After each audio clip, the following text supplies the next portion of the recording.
A few hours before the new year, the incident occurred on the morning of December 31st, 2018. The man came to visit relatives who lived in his apartment. An argument broke out between him, his mother, and his ex-wife. In the heat of the conflict, he threw himself at his wife and began to strangle her. Then the attacker grabbed a locksmith's hammer that he was using to fix a chair and hit her repeatedly. After that, the man used the same hammer to hit his children and mother.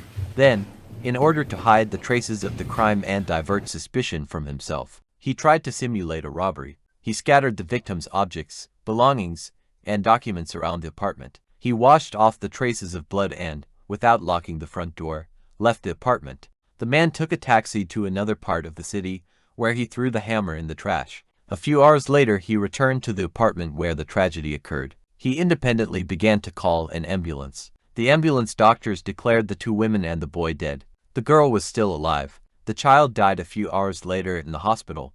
A terrible sensation was the New Year's find on January 1 by investigators, who discovered a bloody hammer, blue underpants, and, probably, a suicide note confession of the murderer himself in the garbage taken to the landfill. But he did not commit suicide, and 2 hours after the crime he swept up his tracks. He managed to wash himself, change clothes, return to the apartment again, and call the police as a suffering victim.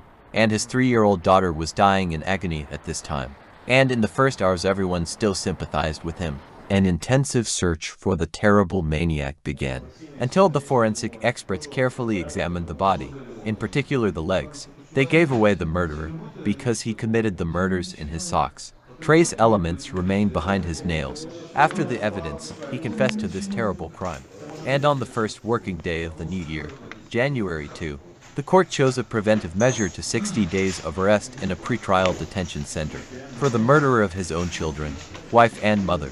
After all, a few hours before the new year in the Akademiki neighborhood, a 30-year-old Aitishnik, probably due to a family quarrel or an apartment issue, beat his mother, ex-wife and 2 of his young children, a 7-year-old boy and a 3-year-old girl, with a hammer. But how could a fairly successful programmer and father, Anatoly Malets, who was known as a calm and reasonable husband and father, do such a thing? In February 2017, the man divorced his wife Nadia, but continued to live with her and the children in the same apartment. Since October, the suspect's mother, Valentina Anatolievna, has also moved in with them. From mid-2015 and onwards after the divorce, conflicts constantly rose between Anatoly Malets and Nadia due to the constant betrayals of her husband with another woman, which was the reason for their divorce. After some time, he decided to commit premeditated murder in order to eliminate obstacles in his further living with another woman. On December 31, 2018, in the morning, Anatoly Malets, on the basis of long-standing hostile relations, started another verbal argument with his ex-wife. During it, realizing his intention, he took up a hammer he had previously prepared, with the help of which he dealt numerous fatal blows to the victims in turn. During the pretrial investigation, the suspect's guilt was confirmed by molecular genetic and forensic examinations. The DNA of the suspect, the murdered women and children, was found on the hammer found in the trash. In court hearings, the defendant convinced the judges that he was not aware of his actions at the time of the murder. The outpatient and inpatient psychological and psychiatric examinations conducted showed that he was aware of his actions and was sane.